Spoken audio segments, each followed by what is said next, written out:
MIA, Dean County. Y'all already know what time it is. What's going on, guys? I guess we're going to just do a special episode.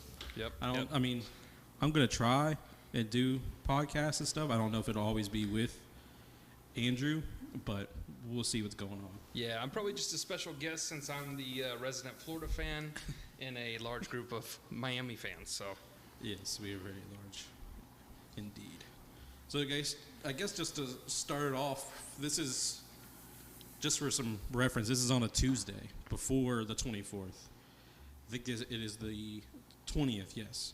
So there's still just some things lingering around. Miami just released their depth chart yesterday. So, like, we're kind of getting that, but there's still some question marks as to who's getting what in terms of backup, which, I mean, it's backup, but, I mean, everybody needs that. And then I guess there's just pushing more. I don't really know a lot about Florida, even though I just hate them eternally. But I guess just to get it off, I'm obviously a Miami fan. Wearing Miami, got a Miami hat on. I'm not taking it off. Excuse me, but it's been a long time for a Miami fan. I remember peeing in the horse troughs at the Orange Bowl with every other delinquent that went to that game in Little Havana. So it's been a while for me. Andrew used to be a pretty big Florida fan. Yeah. As in, he followed it. Yep. Yeah. I before the Tim Tebow era, I actually watched it quite a bit. Chris Leak with all of his interceptions against LSU and to the club. That was beautiful. But yeah, I used to follow it quite a bit. I still have all the memorabilia hanging up on my walls in my bedroom. I didn't really hop on the Tebow train. I wasn't really, Tebow was good, but I really didn't even watch him. So just to touch on Tebow, because it's so weird. Just to kick it off, it's so weird how he was completely different from that entire team. Yeah. Like, you had this team of, like, bad boys who were copying what Miami had done, and they were, like, saying they were the new you, and then you had Tim Tebow kneeling for touchdowns. It was just, that part's weird. Yeah, it definitely was. You had, I agree completely. The whole team had and the whole new you thing, that's definitely not Florida style either. You're just not going to win when you do that. Yeah. I mean, you got, look at what Alabama and Clemson are doing right now. They did win, but... I mean, yes, but, I mean, ultimately in the long run, Alabama didn't declare themselves anything, or Clemson even. Clemson's built themselves up, and then you got Clemson and Alabama, your two perennial programs in college football, and they're not saying they're anybody. And I think once we're living in your head rent-free at that point, and it's like... Yeah. It's like you can't compare. It's like we're not trying to compare to being Florida. So, I mean, Florida State doesn't compare themselves. As much as I hate Florida State. And it was like once you did that, it was like, why? And then, we'll touch on the game they played in 08. I think the thing was that Miami has always had such a chip on their shoulder, and the Miami from the 80s had such swagger. They had an identity. And I think that Florida had an identity crisis before Tim Tebow showed up. They didn't know who they were. So I think it's just ultimately Urban Meyer. He created this identity crisis at Ohio State too, where you have people getting in trouble. I mean, the 08 Gators are like the most arrested team in college football history, and they were calling us the convicts. I digress, but we're not here to talk about Urban Meyer. Yeah. We're talking about the Florida Miami series just as a whole. And then we're going to, just kind of gloss over some things. It's pretty good from my perspective, at least. Oh, yeah. I definitely feel that Florida's going to win it, for sure. The game, I'm not too sure, but let's get started. Go ahead, Tyler. So I guess where you start off, at least, is, like, how it began. They kind of just started playing, like, every year in 1938. Right. And, I mean... For Miami fans, it just doesn't, nothing matters before 1983. I mean, obviously. Yeah. Or 1980 or whenever Schnellenberger got there. Well, I mean, it matters in the 70s when the Florida had their 7-win streak. It matters in the 70s. No, it doesn't. That's where it really started. It matters as in the sense that it's close. Until 82, the series was 23-21 Florida. And then it shifts. 1983, although they played Florida and lost, which I know he was dying to say, we win our first championship with Jim Kelly. Yeah. Do you have anything on the 83 game, or you just wanted to rub it in? The only thing about the 83 game is why did they lose to Florida? That's true, because we beat Nebraska, who was supposed to be like one of the greatest teams of all time, 86 Nebraska. But, I mean, they're still, it's Nebraska. Like, they're the old school team of old school. They're the team that's always been good. But, yeah, I mean, obviously, yeah, it's great to say that in 83 the Gators took the win. Miami's only loss for their national title season. Yeah. But my big question is why lose to the Gators? As big, the kind of feeling that I have is it's not as big as a rivalry as it used to be in the 80s. I think it's reversed. I don't think it was as bad. I don't think it was as bad in the 80s as it is now. You think it's worse now? Yes, I think it's worse now. The only reason why I think it's not is because that, to me personally, Miami is such an unknown coming into this season. There's so many factors, which we'll get into that. I'm trying to jump ahead, but yeah, Florida was the only loss to the Hurricanes in '83. But what I think is like systemically changed is in '83 and later on in '87 when we started really dancing on people or whatever, getting our identity as a school. It was like Miami fans were the obnoxious, loud ones that we were going to shut up if we lost and we were going to dance on you if we won. Right. And I think that's when it's like, I don't think Florida really meant anything. I think now, especially though, with social media, Miami fans and Florida fans are the obnoxious ones in the entire country. Miami is obnoxious when we win, and when we lose, we're just making excuses. I mean, that's just the way it is. Who was it that jumped in the fountain? I don't remember who that was. It was a Florida-Miami game, and after they won, they jumped in their fountain. Maybe it was at the Orange Bowl. There's no way. There's no way they jumped in the fountain at the Orange Bowl. I'll have to look that up. We might have to cut that out. But I think it's social media where Florida fans are people that have jumped from Miami or from like other schools, and they're just as obnoxious as Miami fans, I think. And it's because Florida thinks they know everything, and I'm being biased, obviously. Yeah. But I don't know if we necessarily, as a team, think that we know everything. Because I know there's a lot of Miami fans that think we're going to completely win this game, and I'm just not sure of it. And it's very worrying for me. But I think now it's getting worse and worse, especially when we beat you guys in 86 and 87. Right. Pretty big. I mean, we beat you 23-15 in 86, and then in 31-4 in 87, and then you guys just did not play us. Yeah. Yeah. But it's the Miami rule, at least. Florida would never play us. They were scared to play us. Yeah. And in the 40s, Florida had the largest victory, 46-6, which is a very big deal. As if it's that a matters. very big deal. As if that matters. But women couldn't even vote then, so it doesn't matter. Let me see. I'm gonna find it. I think while he's looking that up, I think it's just important to note that we didn't play for 13 years, and that was arguably Miami's best years and Florida's worst years. Yeah, but there was a reason for that. It was because the Florida athletic program had to have so many home games. Yeah, I see you smiling.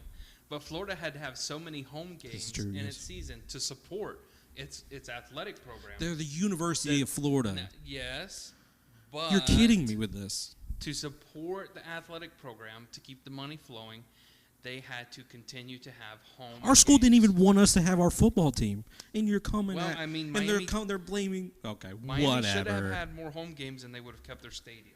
What? That's just uncalled for. Uncalled. It That wasn't was even too far. ours. That was too far. That was too far. But we pick it up and forcefully have to play in 2000 season because we get screwed out of the championship game when we beat Florida State and they somehow get in the championship game anyway, play Oklahoma just to get their butts spanked. Yeah, but you guys have won. You guys are leading the series since we started back playing again. Yeah, so basically since 83, we are winning the series 8-3.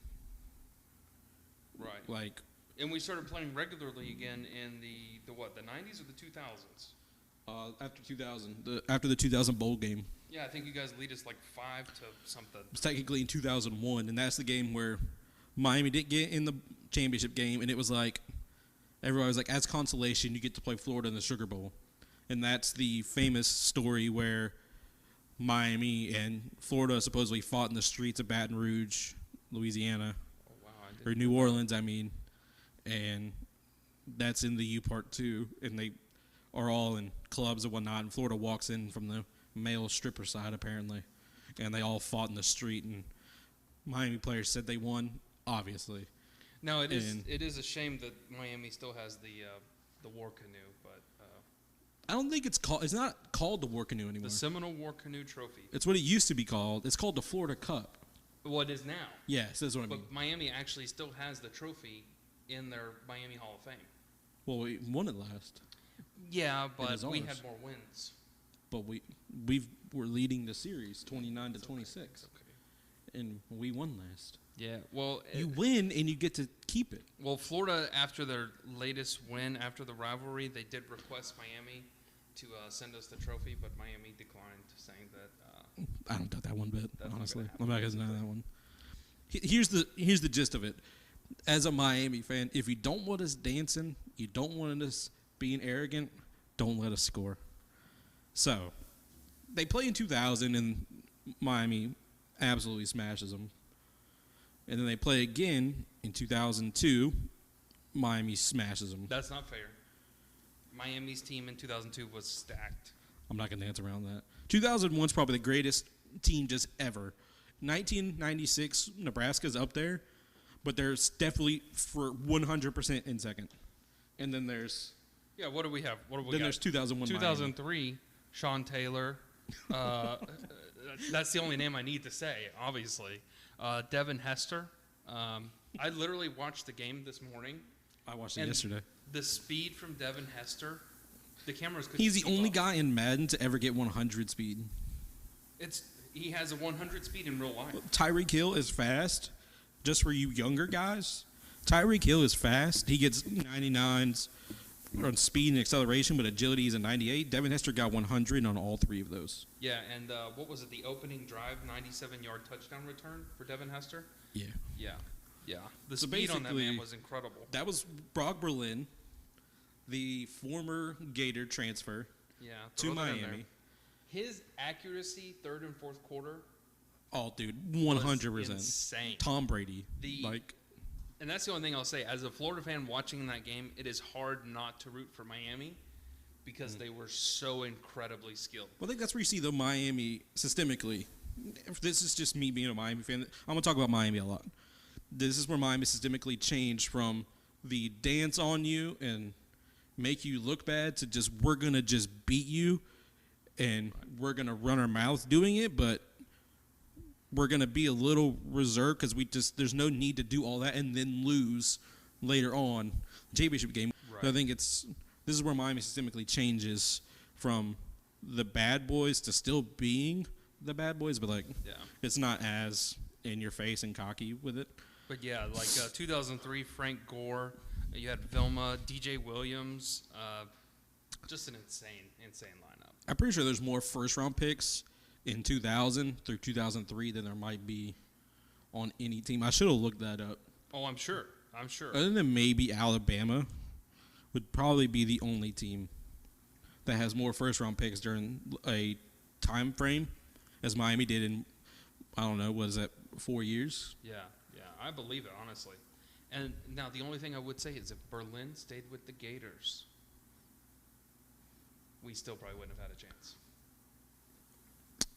Well, Oh, also I have here Sean Taylor, 67-yard punt return for a touchdown. yeah, so that was the kickoff return for a touchdown by Devin Hester. Then Florida goes 3 and out, and then they punt. Instead of to Devin Hester, they kick it to Sean Taylor. Yeah, which was the dumbest.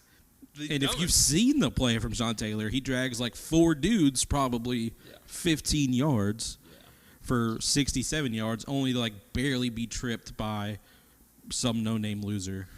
Yeah, and then after the game, Berlin did the Gator chomp. Yeah, so it was 33-10 for Florida. with 6 minutes and 10 seconds left in the third quarter. And we came back and won. Yeah, I was really surprised, though, because Florida drove the ball. They did such a good job, and then it was like halfway through the third quarter, we just disappeared. Well, just for some timeline, that was Chris Leak's first year. Yeah.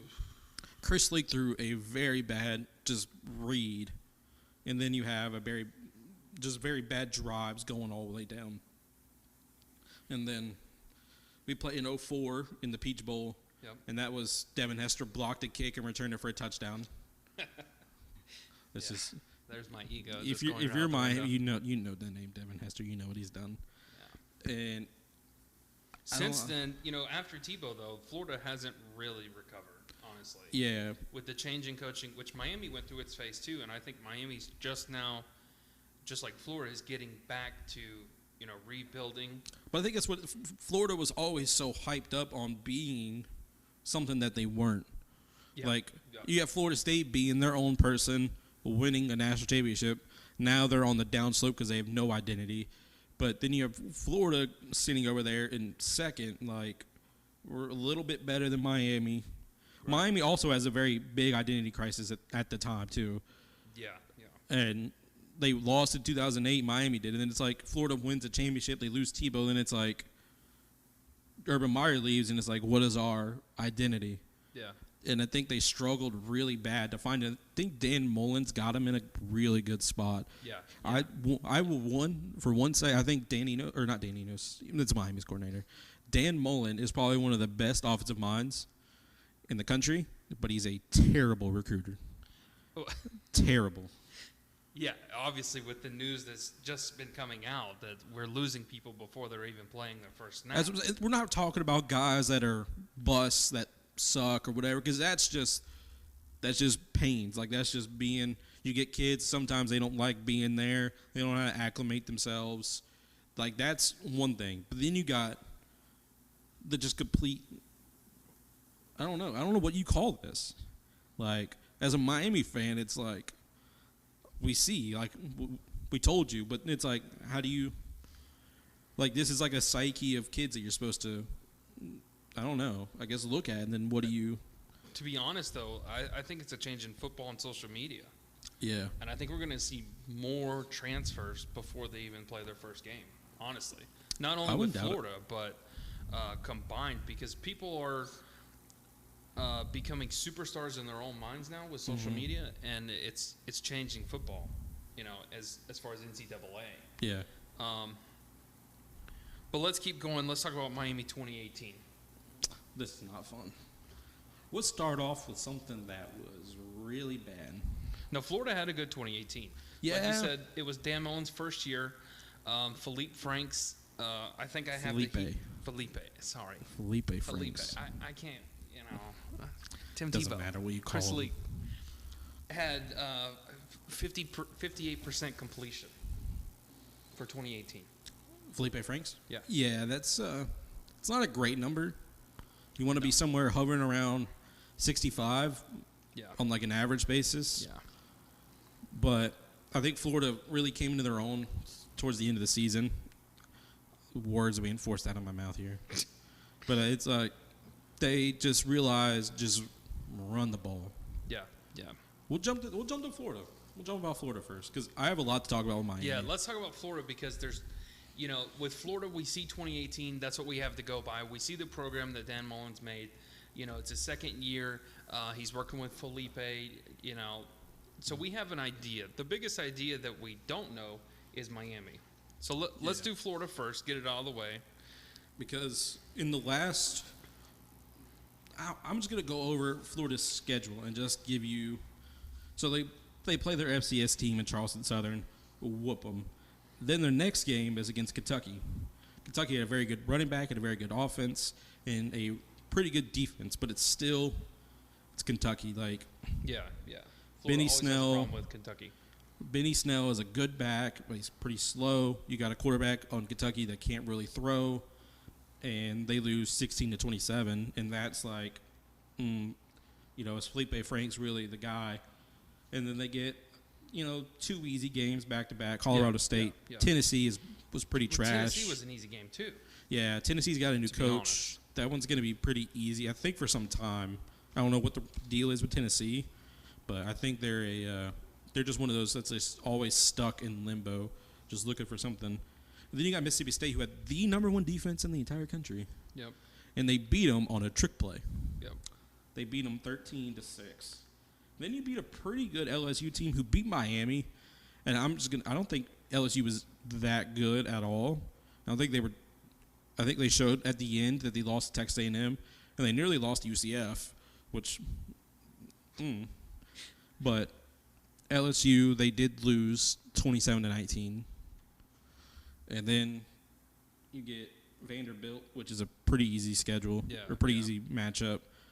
That one has some controversy in it. I don't even remember, but I remember Vanderbilt's coach like on the field yelling at Dan Mullen, like pointing at his face and stuff. Oh, that's nice. And then you meet Georgia. I think Georgia, we had 2 injuries though. Yeah, With Georgia with our backs. Georgia was a winnable one, Yeah. I think.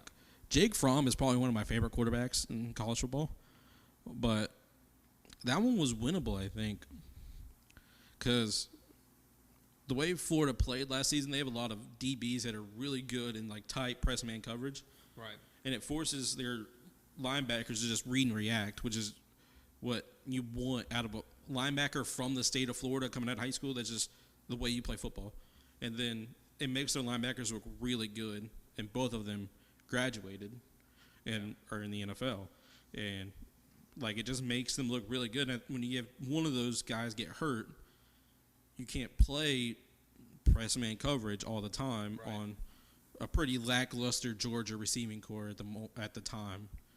And you couldn't really – I think you just showed that Florida is good, but they're not deep. Like, this is Dan Mullen's second year coming in now, Right. and they're still very weak at positions. Like, they got very good top end speed and just talent, and then below that's a whole lot of nothing. Yeah, yeah. The D line was like I Yeah. was talking to you earlier. Tackles for loss. Florida did terrible. Mm-hmm. Where Miami was actually, Miami's defense. Manny Diaz, he's obviously doing something right. 2018. Yeah. Which we'll get into that. I don't want to rush into it, but just to compare the two, Florida's D line was not that great.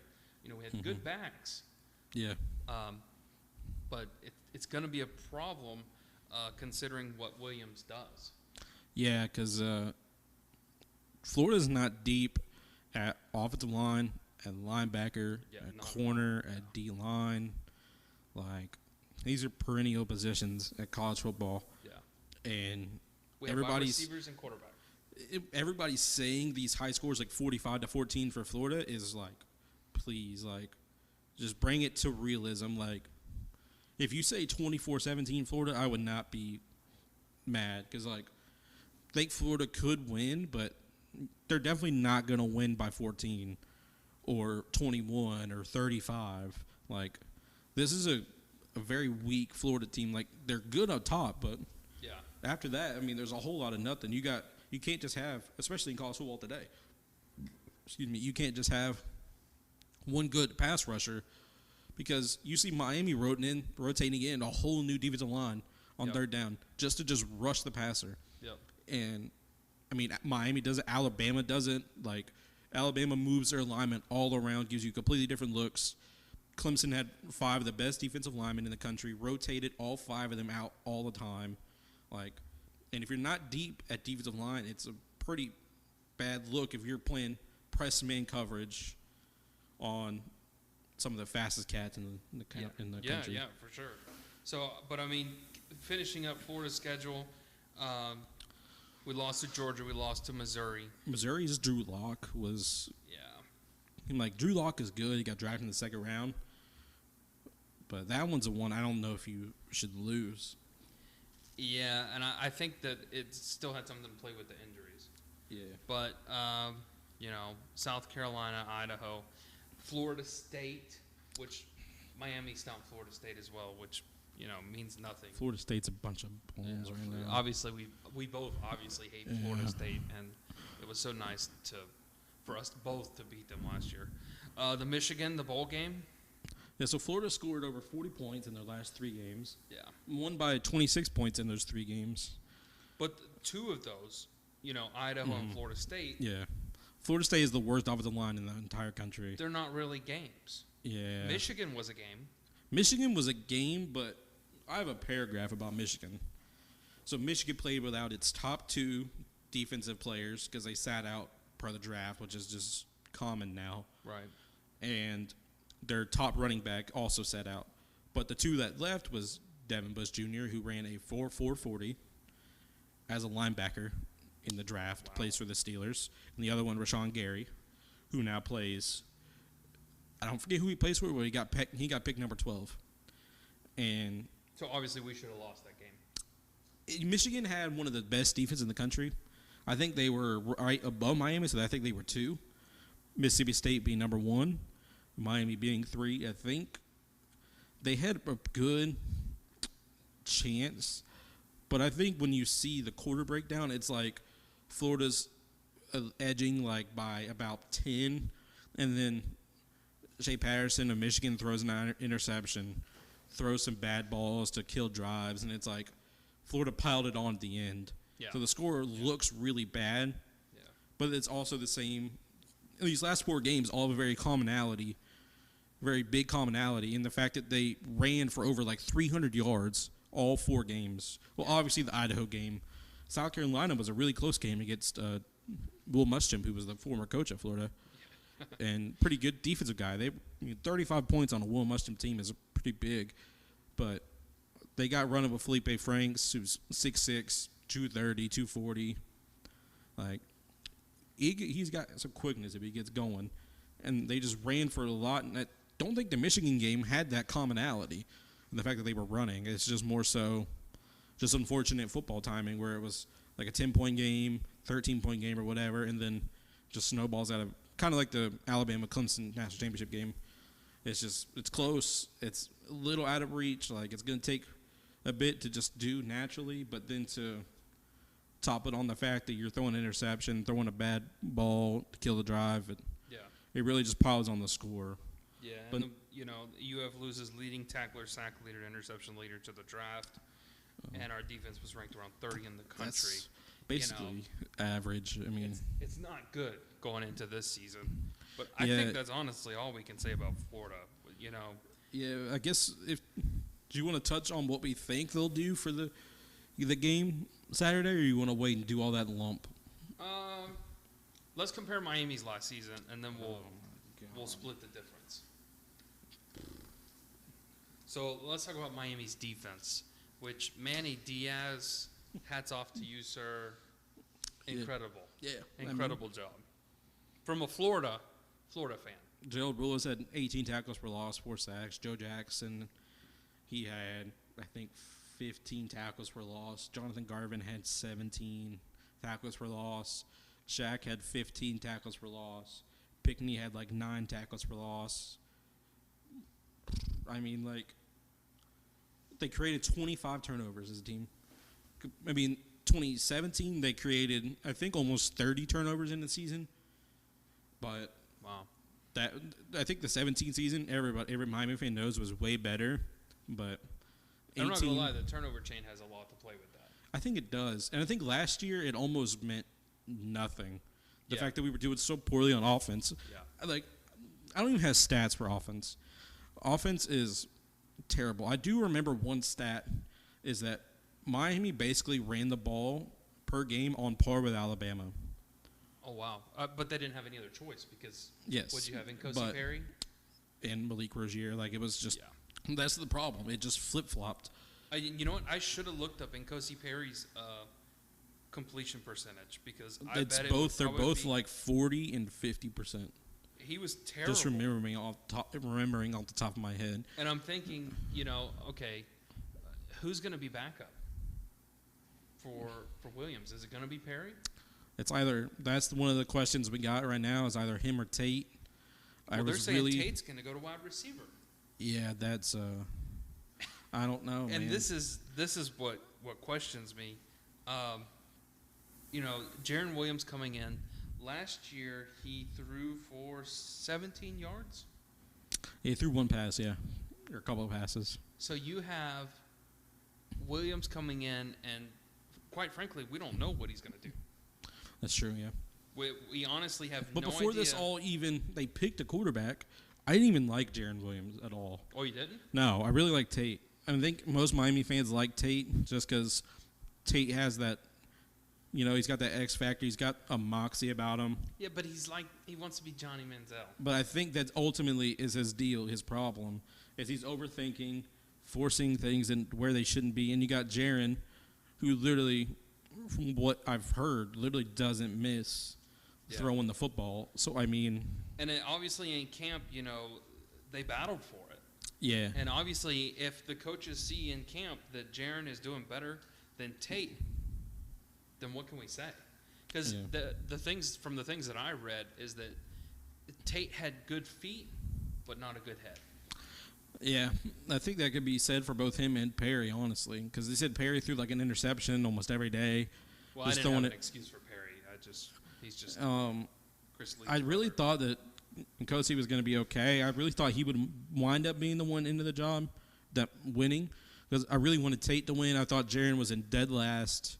No way they want to go with that style of offense. But, I mean, we're also talking about Dan Enos, who was the former co-offensive coordinator and quarterback coach at University of Alabama. So, I mean, most people know what Tua Tagovailoa does. And then you got Jalen Hurts, who really couldn't hit the broadside of a barn. Looked like he could beat just about anybody in the country in the SEC championship game, coming in as backup to replace a hurt Tua Tagovailoa. So, yeah, and I also got, Tate Martell was a 4-star prospect. Yeah, Tate Martell was the number one quarterback in the country until the Elite 11. And then Tua beat him out, and then everybody saw what Tate did in a 7-on-7 setting, and it just plummeted. The other thing, with Williams being quarterback and being an unknown, if the coaches think he's good and he's better than Tate, then he's got to be good. The only other thing I see, Jeff Thomas being a factor. Yeah. With Jeff Thomas missing last season, the last 2 games last season? Yes. He just dropped out, right? Yeah. There was a lot of problems with that, if you want to get into that. So that's why I think that, we can base our facts on Florida from 2018, but 2019 Miami, we can't go from 2018. Yeah, I think that's ultimately where everything's at, because Miami's defense is number 3 in the country. I don't know how many times I've said that already, but it's like, that speaks for itself. It shouldn't mean you don't only graduate a pass rusher and a D tackle. That's it. That's all you lost in both of your safeties. But I think after that, it's like, it's still a number 3 defense in the country at a core. Yeah. You got Shaq, you got Pickney, you got McLeod, and you got Jonathan Garvin, who had the 17 tackles for loss. Yeah. So I think still it's still the number 3 defense in the country. So I think where your question marks really rise is the offense with what does Dan Enos do? We got, I think what everybody's thinking, at least, is we got Brevin Jordan, we got Will Mallory, we got Jeff Thomas, and we have transfer KJ Osborne, who apparently is really, really, really good. Well, from what I read from Miami's on the Miami app, is that Jeff Thomas left the last 2 games of last season, basically dropped out.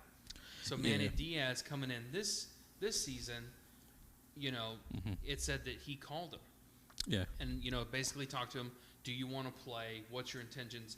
And he said that Jeff Thomas really had intentions that he wanted to come back. And, Jeff Thomas, I think, led last season in receiving yards. You're probably, yeah. He was the leading receiver.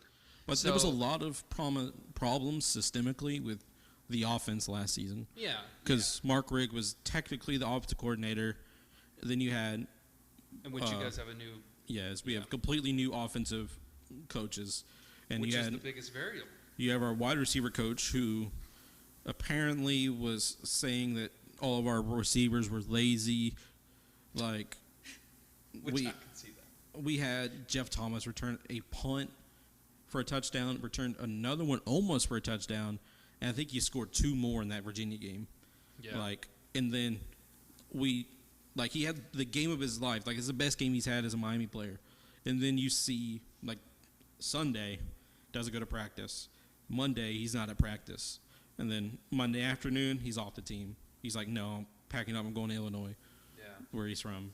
And the thing I also read is that when Manny called him, he also called the players, which shows that Manny's a good coach. And the players, said, we want him back.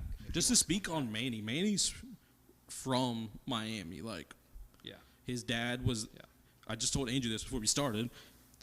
Manny Diaz's dad was the mayor of Dade County of Miami.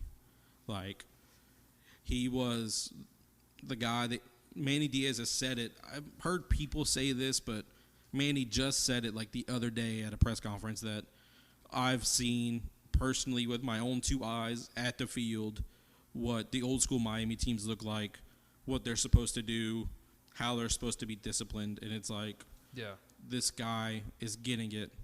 And as big of a decision as it was to bring back a guy who essentially quit your program on some pretty bad stances, which if I was him, I probably would have left too, because I've heard it was a really, really bad time for everybody, that the freshmen did not like all the seniors, that the seniors were really clashing with the coaches, that it was just a very bad look for the whole offense during that time.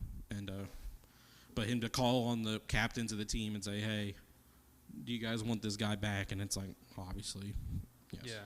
And he what's really cool is if you actually read the article that I read, he put Manny put Thomas and KJ in a room together, so they're bunking. And he said that they're getting along really well, and that KJ is kind of helping Jeff Thomas with his mindset. So I think Jeff Thomas and KJ as a team, knowing that, along with Williams, could be a threat. Yeah. We know Miami's defense is covered, but if these guys can get it together. Well, you're going to see a lot of two tight ends obviously with Brevin and Will. You'll see probably a lot of four receiver looks technically with Brevin being a receiver. It probably Will being a tight end, maybe like a wing tight end. So it's technically like a five receiver look. Yeah. But there's a lot you can do with two. At least Brevin is one of the better tight ends in the country. I think Will Mallory has a way higher ceiling. But, I mean, these are guys that came to Miami because they love Greg Olson, Jeremy Shockey, Kellen Winslow. Yeah. And they talked about it, too. They interviewed him as well and said that, they both said that, where one is lacking, the other picks up. And they're two completely different tight ends.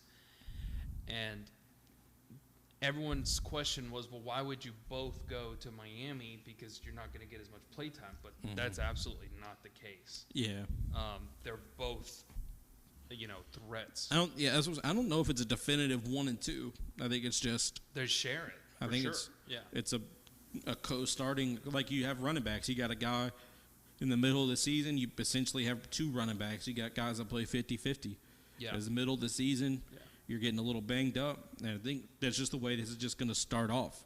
You got plays for Brevin, you got plays for Will. They play completely different. Brevin's more of like a Trey Burton, get him the ball, in open space, let him just run. Yeah. Because he used to play running back. I think that goes a long way. And you got Will Mallory, who from the catches I've seen, pretty much catches just about anything he's thrown to. So then you pair that up with KJ Osborne, who is supposed to be like the best route runner in camp, and then Jeff Thomas, who's other than maybe Rondale Moore at Purdue, which I don't know if you know who that is. No. Jeff Thomas is probably the most electric receiver in college football. That's a bold statement, but that is. But you just watch like Jeff Thomas highlights from last season. He schooled LSU secondary, and those three of those guys are first-round picks, or going to be. At least Grant Delpit will be probably a top 3 pick. Yeah, and just to reiterate, Miami's defense is really terrifying me when it comes to Felipe. Yeah, I think Miami's defense is probably when Miami played Notre Dame. I think you were at our house watching that Notre Dame game. Yeah. I really didn't think Miami was going to beat Notre Dame that game, and they played an offense that's just like you can't beat Miami with that. Miami's linebackers and defensive ends and corners and safeties are as fast as anybody in the country. They may not be skilled, but you're definitely not going to beat them with speed purely. Right. So I think that's you had a team like Notre Dame try to just outmatch you with speed, and they just out the water. Miami did, and then you got.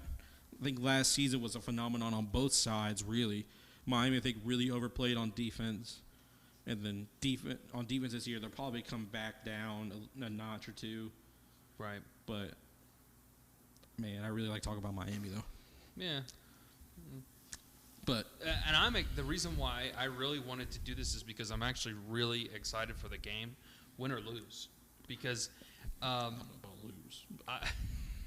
See, that's where we differ. He's a diehard Miami fan, and I'm a Florida fan no matter what, which he's a Miami fan no matter what. But win or lose, I'm still going to be my normal Gators fan. So if we win, I'm probably Andrew's not as invested in this as I am. Yeah, and that's true. You know, I'm coming into this as your casual, you know, I've been to the, you know, Florida Stadium. Mm-hmm. So I can say that more than a lot of Florida's fans. Mm-hmm. Most of Florida fans they wear a hat, go Florida only when they're playing Miami or FSU, and they're your casual fans. You know, I used to invest a lot of time in it, and then we got really terrible, and I was like, you know, I can't take all this heartbreak. So Miami was terrible, and I was still there. Well, that's just because you like the color orange. You should Probably. see his Jeep. Yeah, my Jeep is orange, yes. But, yeah, win or lose for Florida, I think this game is going to be interesting, not only because it's Florida and Miami, but it's also the first game of the season for college football. And it really cannot be a worse setup for Miami. Miami is having to start 2 freshmen at right tackle and left tackle. And you got a true sophomore who played tackle last season playing guard. You have a new dude playing center. You got Navon Donaldson switching sides on guard. From the right, he switched it to the left, which isn't that big of a deal, but its hand placement and technique's a little different. Right. And you got 2 kids who played high school football, 8 months ago, are now just getting into college and then saying, hey, go play Florida. yeah, starting. And it's like, who's got, which we touched on, doesn't have the greatest defensive line. So I'm not sure that's as big of a scare as it is. It's just one-on-one matchups are going to be rough, but, Florida brings the house. They get man blitzes. You got – because Florida's going to play like Miami. Every school in the country is going to play – or every school in the state of Florida is going to basically play like one another. That's the thing that scares me, though, is you can almost go in this confidently as a Florida football team saying, look what we did in 2018. Yeah. And if they come in confident saying we're going to crush Miami and not look at, the chip that's on Miami's shoulder, they could get too cocky and too carried away, and they could lose this game. I'm actually glad Miami's the underdog in this. Yeah. Miami always does good as the underdog because of the chip on their shoulder. Miami's always been the underdog. They're the team that's not supposed to be. You have your Texas, your Oklahomas, your Alabamas, your Auburns, your Georgias. Those are the teams that are, supposed to be good. Yeah. They're and then you had Miami, who was a private school in the hottest bed of recruiting in the entire country, and they're supposed to not be good. So I think it's one of those things that Miami's going to everlasting have. It's just. I will say though, let's talk about Wisconsin. I need to know what happened with Wisconsin. Malik Rozier happened in Wisconsin. Malik Rozier happened at Wisconsin. I think I can get really deep into the schematics of Mark Richt if you would like me to. No. But I know he's it's gone. Andrew's casual, but he's not, and he can be deep, but he's not that deep in it. Yeah. But let me talk to the people that know what I'm talking about. When we're running switch routes on 3rd and 17 with a curl that's only 10 yards, when we're running inside zone with a bubble on 2nd and 10. What are we doing? I do understand what that is.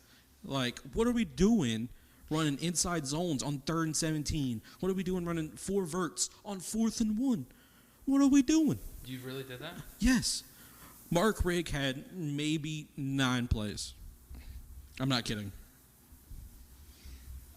So you called Hail Marys on 4th and 1. It's essentially Hail Marys. Wow. We're throwing dog, like it's probably the worst offensive coordinating I've seen at Miami in a long time. Was what we did last season. And that doesn't even include the quarterback situation. I'm just talking purely play calling. Yeah. Like, this is not good when Jeff Thomas is as good as he is, and we're only throwing him the ball one time a game. I'm pretty sure there was 4 games in a row he only had 1 catch. Like, there are guys in college football that you just throw it to. Just throw it in their general direction. That's Jerry Jeudy at Alabama. That's Rondale Moore at Purdue. It's Jeff Thomas at Miami. You just jet sweeps. Line him up at running back for all I care. Hand him off the ball. I don't care. Punt return, kick return, which he is starting, by the way. Like, just let him touch the football. It's Devin Hester. He's more skillful at receiver than Devin Hester is, but just give him the ball. And we're not doing that. We're just throwing it to Lawrence Cager, who's dropping fade routes against a dude who's 5'10", and he's 6'5".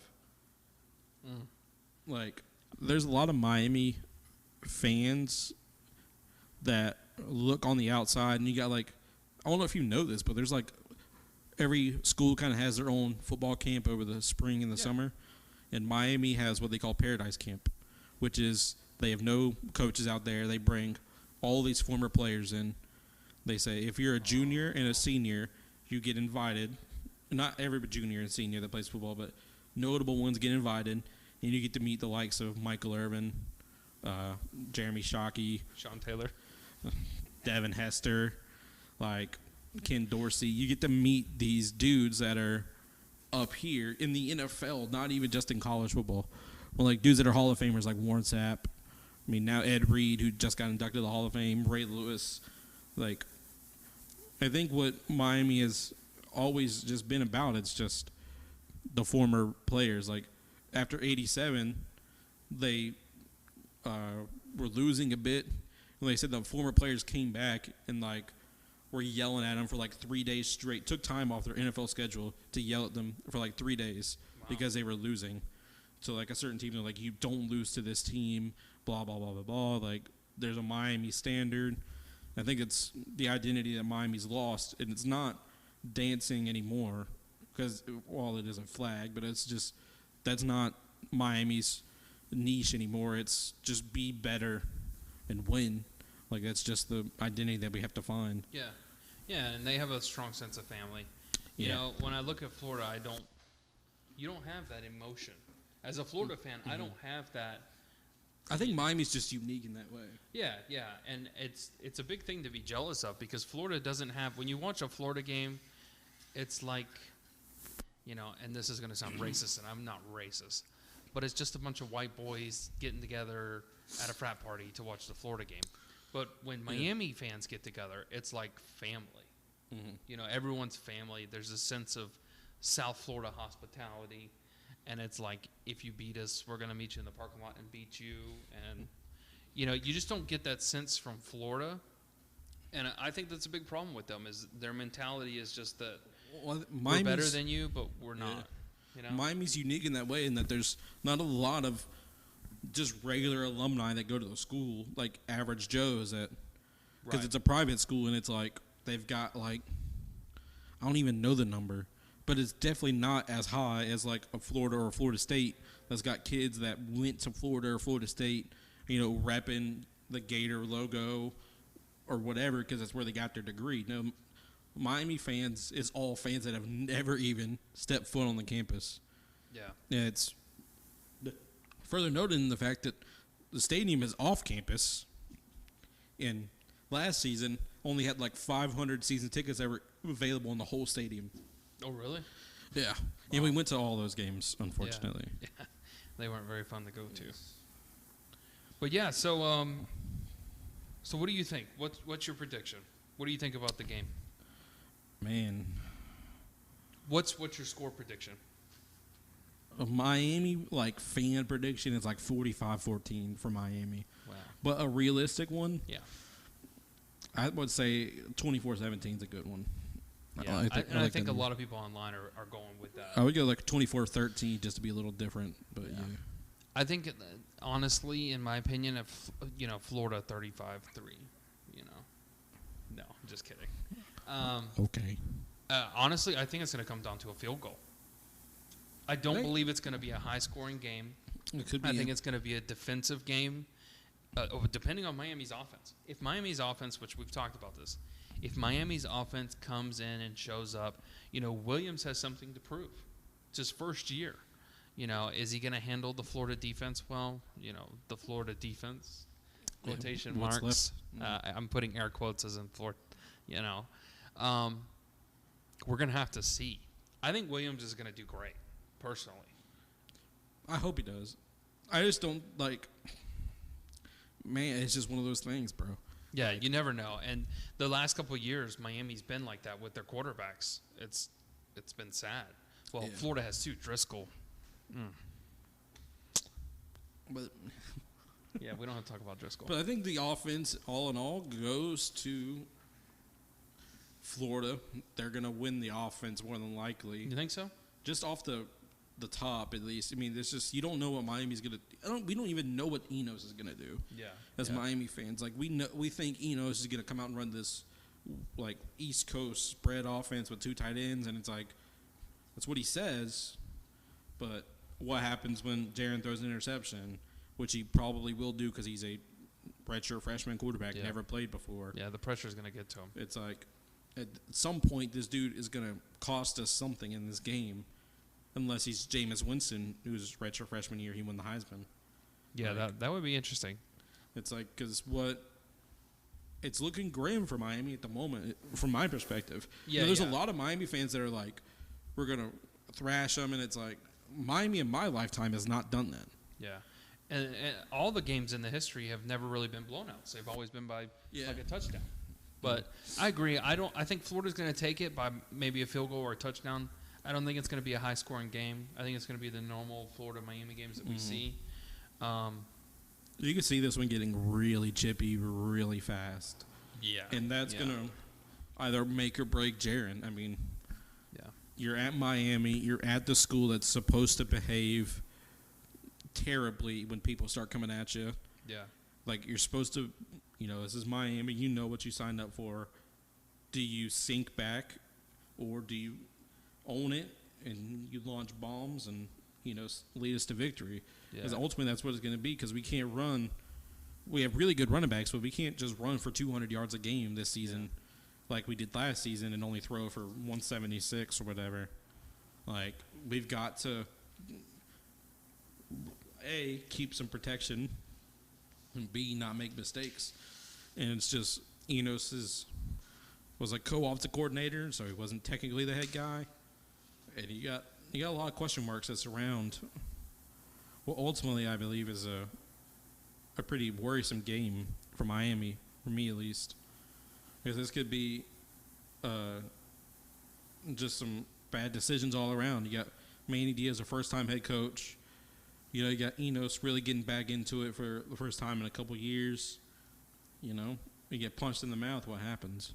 Yeah, for sure. And based on that, going off of 2018, I'm comfortable going in saying that Florida's going to win easily. I wouldn't doubt it, yeah. Just because there's so many different variables, new head coach, new everything. But let's take a moment to talk about Miami's schedule coming up. Man, that's really a cakewalk. If we lose to Florida, it hurts nothing but pride at the moment because it's a non-conference game. Doesn't really mean anything. Miami's actually playing no ranked teams this year, which could change. But Virginia Tech is usually our toughest opponent because they're in our side of the schedule. They're trash. You got Georgia Tech, who just went from the triple option to a spread. Or the wing tee to a spread. Has Florida State improved? No. Florida State. Did they get anybody? Florida State had 2 practices where they didn't score a single touchdown. On the practice squads? For their number 1 offense versus the number 2 defense. Yeah. The number 1 offense did not score a touchdown in 2 practices in 2 days. So I think Florida State gets written off. It's a Florida State-Miami game, so it's always unpredictable. Florida State's going to give you the best like they did last year where we were losing. And then after that, they just curl up and accept defeat. No, obviously, if Miami comes back and, wins the Florida game. I could see us, where it really comes, one final test would be Virginia, and that's only because they beat us last year, but they're not. I don't think we'll lose to them either. I can see us running the whole table, whether or not the Florida game, what we do in the Florida game. I don't care. I think we go undefeated the rest of the season, and we play Clemson in the ACC championship game. And that game is, I mean, who knows what happens there? Well, I know what happens there. I mean, we'll probably lose, but I'm not going to say we're going to lose. I know what happens there. That one's a given. Yeah. What else? What was I going to say? Yeah, I don't think Florida's a national championship team this year. No, I think Florida hovers somewhere around like 20 to 15. It's just not fair. Alabama's. You luckily don't get Alabama on your side, Yeah. but you do have to play Auburn, Yeah. which I'm going to be rooting for Auburn. I know somebody on Auburn, so Well, I know somebody on Auburn too. He's my best friend. he's Andrew's best If you're friend. listening to this, we're But best it's, friends. I have him on Snapchat, and I inspired him to get blonde hair. Cisco. But Florida does really have a. I mean, you got to play Georgia. Like this Yeah, isn't. but it's always the same teams every year. Yeah. I mean, Florida's got it inherently worse because they're in the SEC, and people say the ACC is a joke, but it just so happens to be one this season. Because Virginia Tech is always up there, but for some reason, Frank Beamer he didn't retire for some weird reason. He retired because he was getting old, and then you got a new coach that doesn't stick with your ideals and your ways of thinking, and now you got a pretty terrible team who was all transferred. The one quarterback that you had that was your shining light got hurt, then you made him mad, and he left. And so now you've got a whole lot of nothing at Virginia Tech. Georgia Tech is usually a pretty good game, but they just went from the wing tee with a quarterback that doesn't really throw passes to like a spread offense. So that team is going to be pretty bad for the next couple of years while they implement what they want to do. Then you got Virginia. And I think other than Virginia, I don't know if there's really much of a challenge. I mean, Florida's non-conference schedule is not hard either. Other than I'm us. looking at it now. We play no one. I mean, Auburn, LSU, and Georgia are the only ranked teams we play. Which you don't play Alabama this year? no. Auburn. I said Auburn. I know, but Auburn, LSU, and Georgia. Which Georgia's ranked 3, so that's going to be a good game for us. Yeah. LSU's 6. Auburn, Florida's ranked 8 this year. Miami's ranked No. 0. Just kidding. But I think the big question for Miami as a whole, and Florida too, I guess, it's like, but I don't know if Florida can really do it the way Miami would. It's where do you fit between Alabama and Clemson? Because those two are going to be there, like, for a while, until Nick Saban retires at least. So then where do you... When does that happen? He's like, almost 70 and he's still going. So where do you fit into those teams? Because you got Alabama that's strictly business. Games aren't, like, it's like a no-fun zone. We're here to make money when you're done. Yeah. Championships. And it's Alabama's Clemson. insane. Then it's Clemson that's like, let's enjoy college. Let's be good, but let's enjoy it. Let's be good people. Yeah. And it's like, does Miami literally be the medium in between those eventually? Like, what is your goal? Do you dethrone, Clemson? Because I don't know if the world is the way it is anymore fits Miami as a team's, like, ideals. Yeah. So I don't know if we'll be able to get those 5-star. Winning solves a lot of problems. Oh, yeah. So I think if we do have a good season, we'll see a couple, like, better kids come. But, I mean, those, like, 5-star kids that Alabama's always going to get, that Clemson's always going to get, I don't know if Miami's necessarily got room for them. We just got to be us. Yeah, and then honestly, too, you have to look at, these kids, where their parents go to college, where are their friends going to college. So sometimes that honestly plays a role in it because, you send a kid somewhere and he doesn't like anybody, he's not going to stay. Yeah. No matter the program. But, I mean, obviously, if you're NFL potential, you're going to want to go where you're going to play. Mm-hmm. and where you're going to have an opportunity. So, I mean, Miami's still holding on to that 1980s swagger, which is slowly dying. I think so, yeah. And Florida has nothing. But if we keep losing recruits, we're going to absolutely have nothing. That's true. Florida State's had a pretty similar problem, too. This past season, they did not get a quarterback recruit, a running back recruit, or a wide receiver recruit. That's wild. Their receiver left. Their quarterback left. They did not get a running back. They're playing Justin Blackman, who started a couple of games while Francois was hurt a couple of years ago. Played all right. But the Florida schools as a whole are in a very damaged spot. I think Miami's probably one of the only ones, in my opinion, that's primed for success in the next 2 years even. Not counting this year, but next year. Because we're trickling on that position of having recruits that are at a high school ranked better than Clemson. Yeah. But we're not completely there yet. But Clemson's also escaping because now they have like the top 3 kids in the entire country next season. So I don't know. But I think this game ultimately it's only for pride, I think, at this point. Yeah. It could mean what I will say is I think Miami, what we see from them in this game, is nowhere going to be any indication of what they'll wind up doing at the end of the season. Oh, yeah. No, for sure. And I think the thing about this is, and I was going to ask you, how do you feel about the game being in Orlando? It kind of sucks, but I think it really sucks, if I'm honest. It sucks for both parties because it's like I feel like this is like the only way we could get one another to agree. Yeah.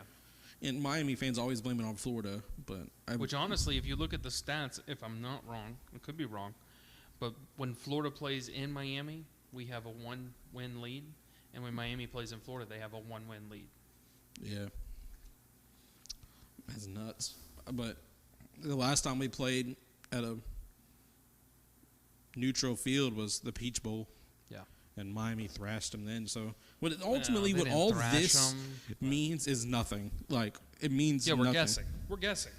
It's not even about that. This is no indication of where the teams are at the moment. Yeah. Because Miami, you have no clue what they're going to do. Florida, you have no clue what they're going to do. Yeah. Their offense will be almost the same. They'll run the ball. But and their mindset. What they have weaknesses that are huge, just like Miami. Like Miami's got weaknesses at quarterback because he's a freshman. They have 2 freshmen starting tackles. Like this isn't a good look for either of them. But I think what you'll see is Florida basically be at the same spot when the end of the season. Hopefully. No, I mean like if they barely beat us, I think they'll still be just average. Yeah, I mean hopefully we don't get worse. Ah, okay. Because this game is a big mental game. Yeah. And it's going to control how the season goes for both teams. You know, if Miami loses, usually if Miami loses to Florida, not 80, the 80s, but it's rough on the team mentally because it's such a rivalry. But luckily, I think both teams get a bye week next week. Okay. So they play each other, and then Miami's got a bye week, and then it's ACC schedule. Yeah. You got UNC, who we thrashed pretty hard last season, but they've got Mac Brown. So we'll see what goes on there. Yeah, my biggest thing on this game is I want to see how Felipe does with accuracy, but I think I'm going to watch Williams more than anything. Yeah. I think that's more exciting to me. Obviously, 1,000%, yes.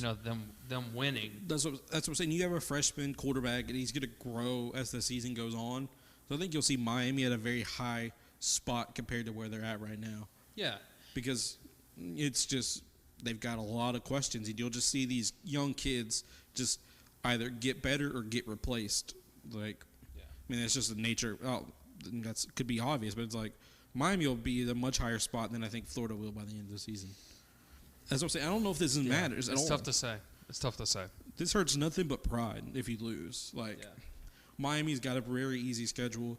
Florida's got a very tough schedule, not the toughest, but Florida always has. They always play the hard teams. But it's they're on the easier side of the SEC, but it's a tough one, man, because I don't know what the score could be. I don't know if we're gonna win. I want to win so bad. Yeah. Because I can't stand, not necessarily Andrew, but Florida fans in general, are just, man. Yeah, if we win, I'm absolutely not going to rub it in anyone's face. I'm honestly going to talk about Williams most likely.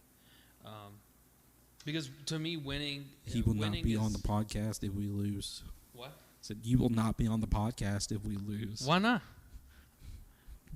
I'd like to I will talk do about this by Williams. myself, and it will be No. like an apology Okay, video. well then I'll do my own podcast, a solo podcast, and then I will Miami. No, honestly though, I really, as a standard fan, just a fan of the rivalry, living in Florida. You live in Florida, you have to pick a side, choose a side. Mm-hmm. So, I'm really interested in what Miami does, but I'm very confident that Florida's going to take the W. Without a doubt. Mine's not without a doubt. Without a doubt, Florida's going to win. Just being honest. 45-14 Miami. You heard it here first. 45-14 Miami. Miami's going to get 3 points. 45-3 then. Miami's going to get 3. 45-0. No, I don't think it's going to be that crazy. But I'm honestly, after researching, I'm very confident that Florida's going to take it. I really trust in Mullen's ability to craft QBs. And He was Tim Tebow's offensive coordinator? yeah. And he also worked with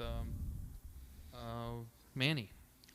Yeah, Manny Diaz was Manny worked his for him. defensive coordinator at Mississippi State. People say they give him an edge, but Yeah, it I does. don't think Dan so. Mullen knows what he's going to do as he's coming in. No, because he's an offensive coordinator. And He Dan doesn't- Mullen has that Steve Spurrier Give me a break. eagle inside of him. Y'all and harbor over Steve Spurrier like he won you guys anything. It doesn't matter, though, because Steve Spurrier had the same mentality that Miami did. He had that winning mentality. Whether we won or not, it doesn't matter. Dog. What? Yeah. The words coming out of your mouth don't make sense. No, there's a lot, though, that's at stake for Florida, I think. Because this could be. if we lose, it's going to be terrible. I could see this as being a big detriment if you guys lose. Yeah, I see us losing the whole season if we lose this game. Yeah. But there's a lot to play for after this game for both teams, but there's some games that, like Miami and Florida State, that plays in, like, the middle of the season that if we've seen that with Florida State last season, they gave it all they had against Miami. Miami came back and beat them, and then it was like Florida State just Yeah, they collapsed. like they were tuckered out. They didn't play the rest of the season. But that's the problem is you got to get your team back up and like let's go because all you got on Florida is Felipe Franks and Michael Perrine. Yeah, To, which is enough. but you had Jordan But Scarlett not enough last to year. be a so- national championship team. Florida's not a national championship. Oh no, I don't think anybody wins the championship other than Especially, Alabama. Clemson. especially not losing recruits. I don't see anybody beating Clemson or Alabama. I think Maybe Florida and us. Miami have a long time before they can become what they used to be. Yeah, I think Miami's road is shorter than Florida's for sure, though. Yeah. Miami's definitely closer. They're always closer because the Miami swagger. But Florida, in 2008, it took God for us to win. Literally, It took an act of God for us to win. you had a murderer on your guys' team, so I don't want to hear it. That's the thing. I don't want to hear Hernandez. Florida fans talking about Miami's arrests when we haven't had a guy arrested on our team in like 25 years. Yeah, but he was arrested while they were a Miami player. Who? Is that what you're talking about? The Miami arrests? Yeah. They were Miami players when they got arrested. He killed somebody. You didn't kill him when he The was a Florida 2008 player. is the most arrested team in history. He was an NFL player, Aaron Hernandez. Yeah, but Florida's 2018 Yeah, but had he the didn't most do it arrests. while he was in Florida. Yeah, but those were just petty arrests. What are you talking about? You don't say that about Miami. Calling us Catholics versus convicts. That's because Manny is whatever. He's related to what, the governor? His dad was the mayor. Yeah, so he gets them all out of jail. Now he's just talking out of the side of his neck. Yeah, I have no facts on that. That's not in my notes. That's just attack from nowhere. So we'll scratch that.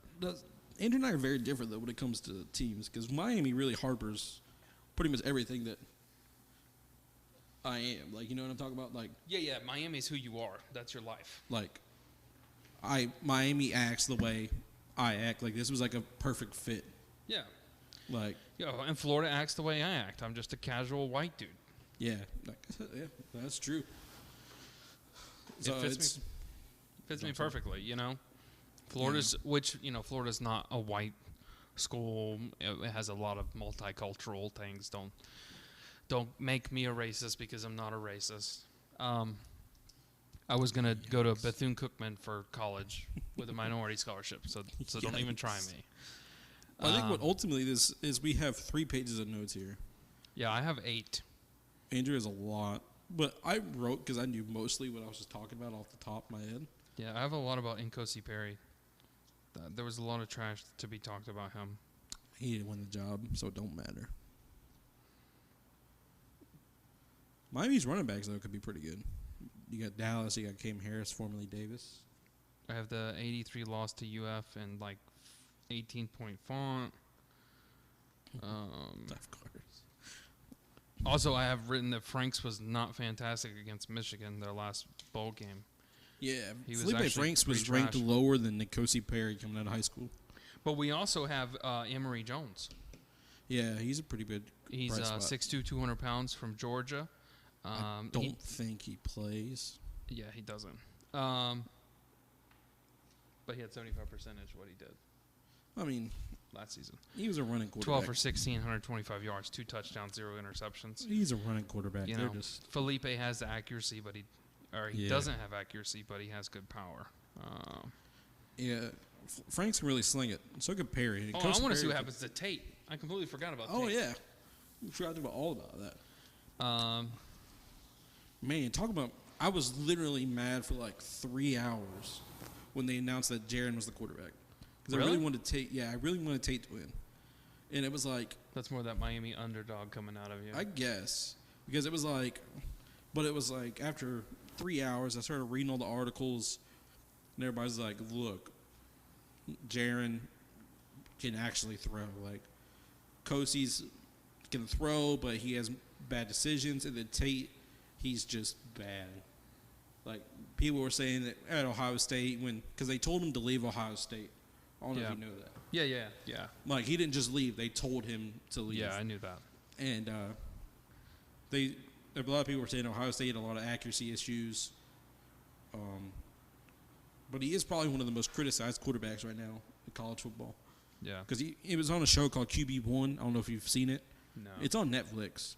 But it follows these senior quarterbacks around in their senior year of high school. Oh, okay. And he was one of them. And he never lost a game of high school football ever. He played all 4 years, never lost. He says a lot of things on social media that are pretty outlandish. Yeah, he's Johnny Manziel all over again.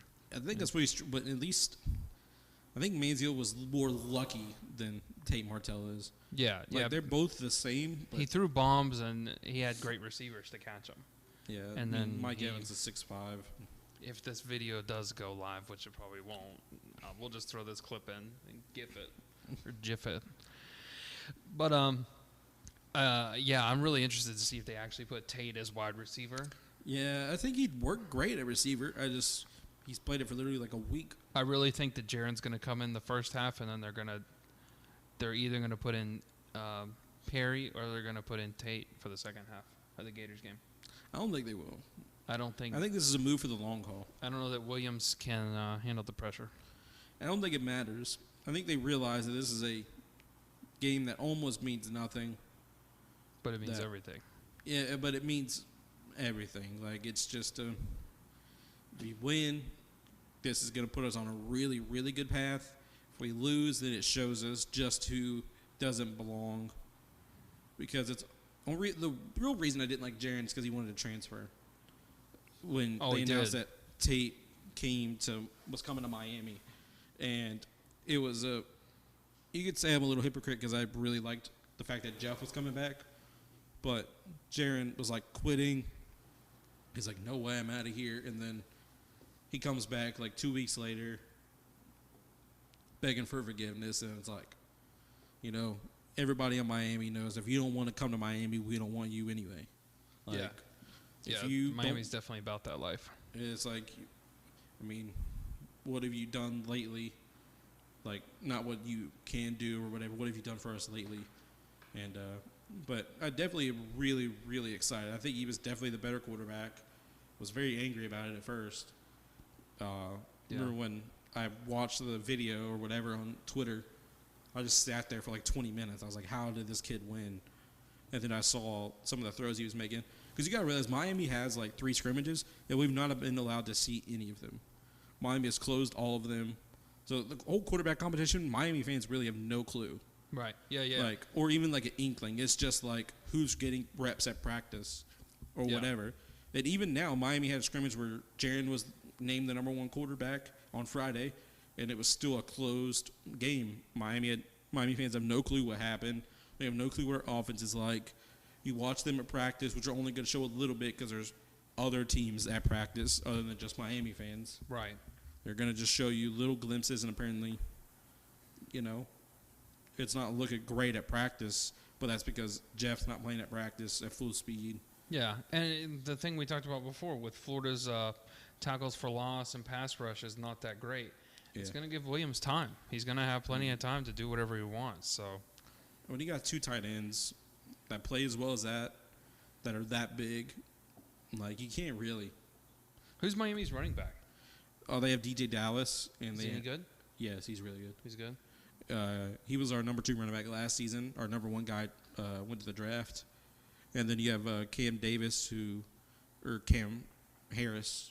His last name was Davis, and he changed it. But he's a sophomore. I don't trust anybody that changes their name.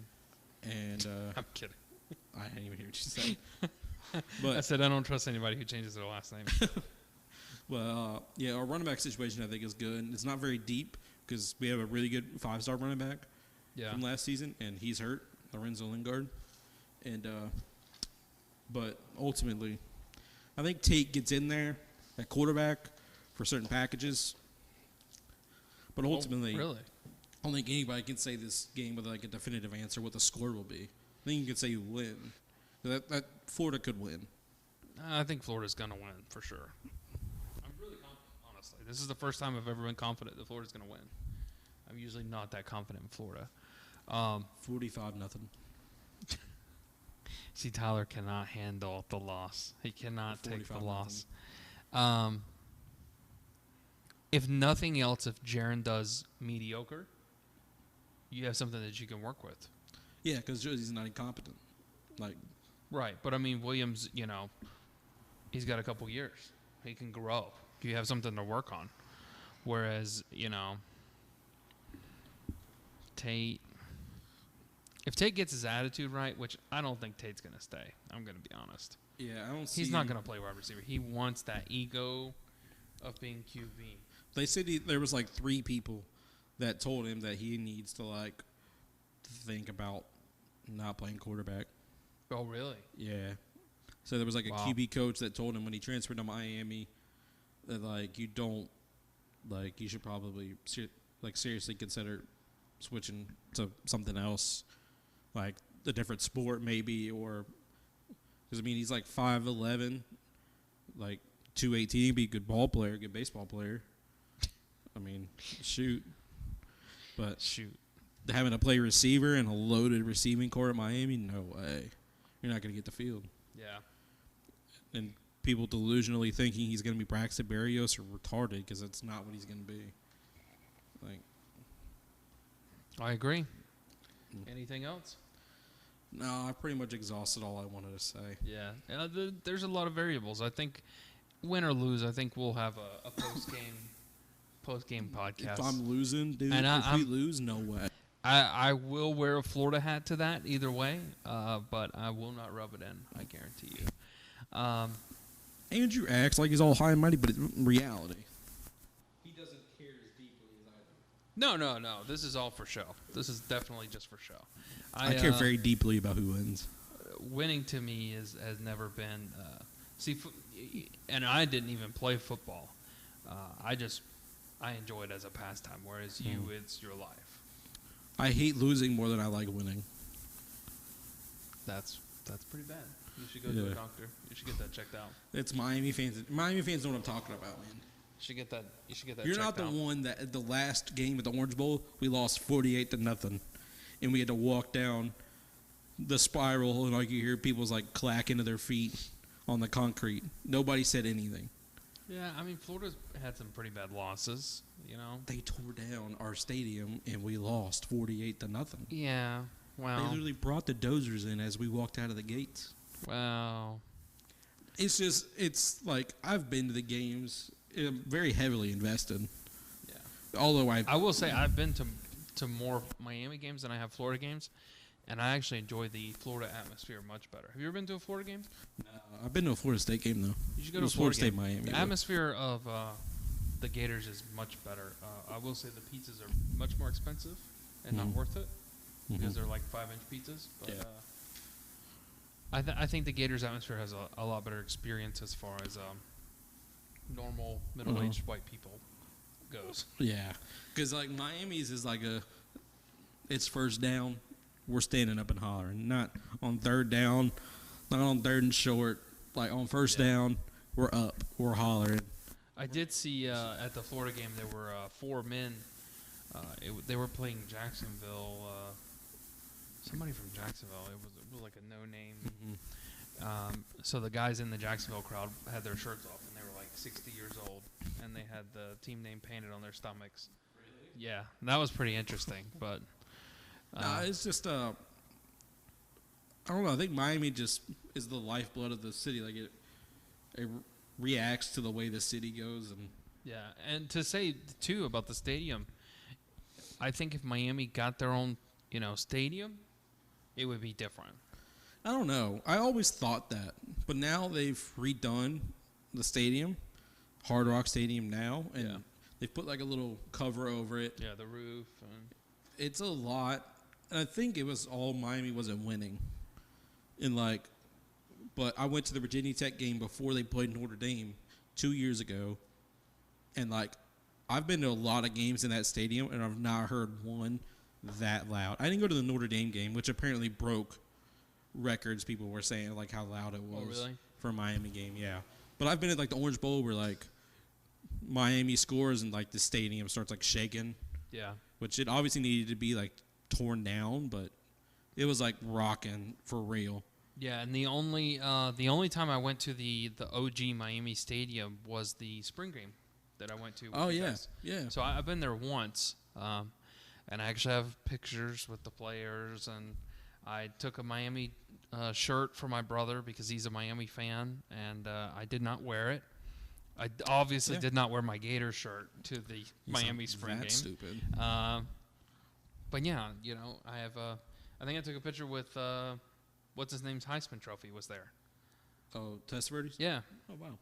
yeah, I think so. Was it him and Toretta, or was it just Testaverde? It was just his trophy. I think. Yeah. But this one could go. I think we've said this a lot, but I have no clue when. But this is gonna be.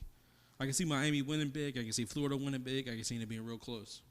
Yeah, I see it being close with Florida winning, but I'm only basing that off of 2018 Florida and having no idea what Miami's going to do. Yeah, because I have no clue really about Florida, because I don't care. But You do care. I do care, but I don't care who's on their team. And then, I mean, I know pretty much everything there is to know about Miami. I'm looking at something Right. about Miami just about every day. Yeah. I follow the reporters that are there at practice. I'm looking at practice videos. Like, that's just my team. So I Yeah. guess just to wrap this all up, I'm going to try to do a post-game thing every time and then do a pre-game one separately.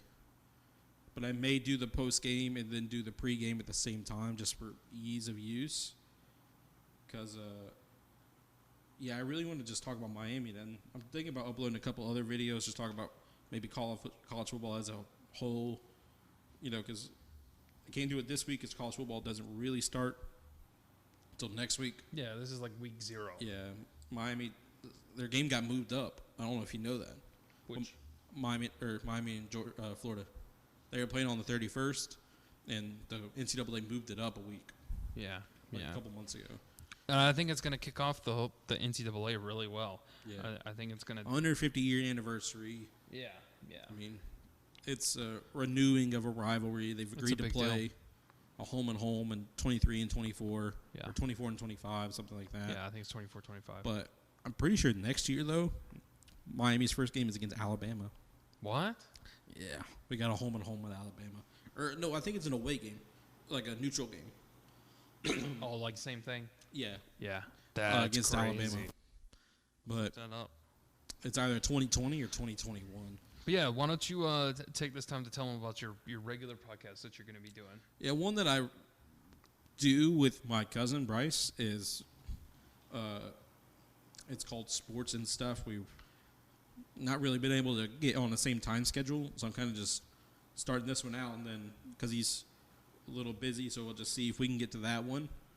But I'm definitely going to upload video here pretty much every week during the football season.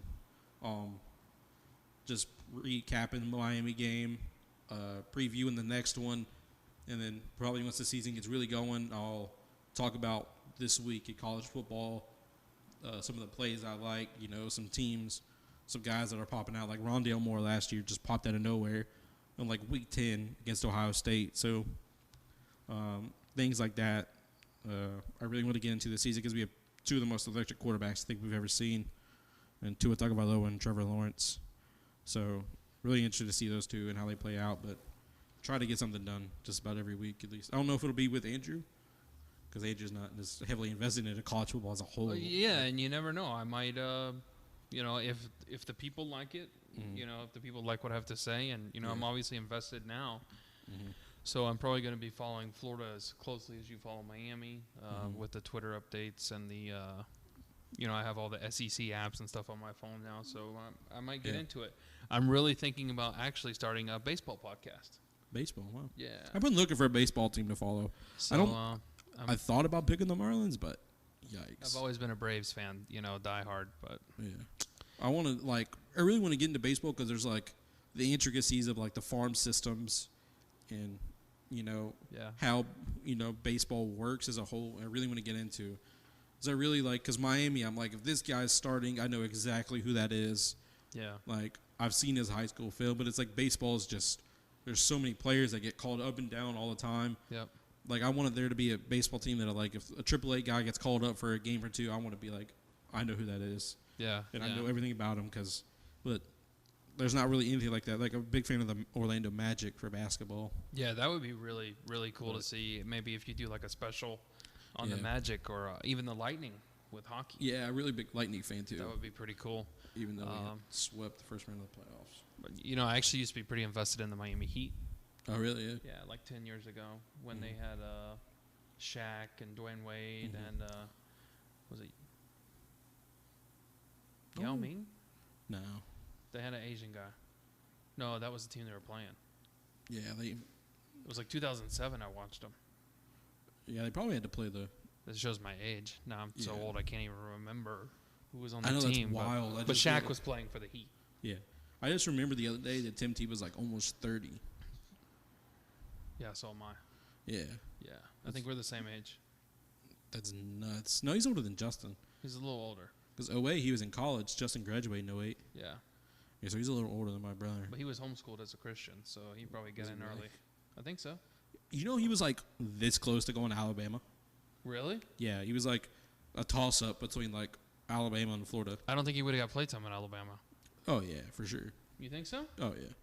Alabama's quarterbacks haven't been that good. Well, 2008 they weren't, but No, even in their history, they haven't had great quarterbacks until recently. yeah. But Alabama's defense is a yeah, that's monster. Yikes. So yeah, if you guys have any special requests, if you want to see me Yeah. back on the podcast, just comment down below.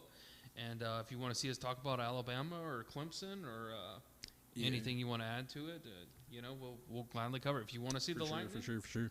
we can do a Lightning podcast. Yeah. I'm down for watching some hockey. I know most of the people on the Lightning, because I say that it's a good thing, but it's there's a lot of Russian dudes on that team and in hockey Yeah. in general. That's Yeah. they're pretty hard to pronounce their names. But Have you been to a Magic game? I've not been to a Magic game. I've always wanted to go. I lived in right Orlando here for a and time. it's but I never went. oh yeah, you were right there. I always wanted to go, but never could get other people to want to go with me. because I was in engineering. Maybe we'll do a live podcast from the Orlando Magic game. I've been to a couple of Lightning games. Have you? Yeah, I've been to one Lightning game, I should say that, yeah. I've been to that stadium a couple times for like concerts and stuff. Yeah, I have too. But yeah, if you guys want to see a live Orlando Magic commentary, podcast style. Just let me know if you guys like the Miami content. You're going to have to deal with it no way. But if you're watching, give me a prediction of the score. I want to hear what other people think. I've seen a lot of Florida fans like 58-0, 63. I really don't think it's going to be that crazy. I think it's going to be like by a field goal, honestly. It could be, man. Heard it here first, 45-0. Yeah, it could go really bad. And if it goes really bad, you're not going to see a post game at all from Tyler. He's just not even going to talk about it. No way. We're just going to skip and go to the next game, UNC. But, So, well, thank you guys for watching. yeah, thanks for having me on. Yeah. And, We wanted to do this with somebody on my first time at least. yeah. On this channel at least. But look out on sports and stuff, and on this channel, I like talking about Miami a lot. Yeah, and I don't mind it. It gives me something to do. So, appreciate it. No problem. Thanks, man. Thanks. When I turn up, you know I'm on my, yes, I'm on my, yes, I'm on my, I'm so, yes, I am so, I'm on my.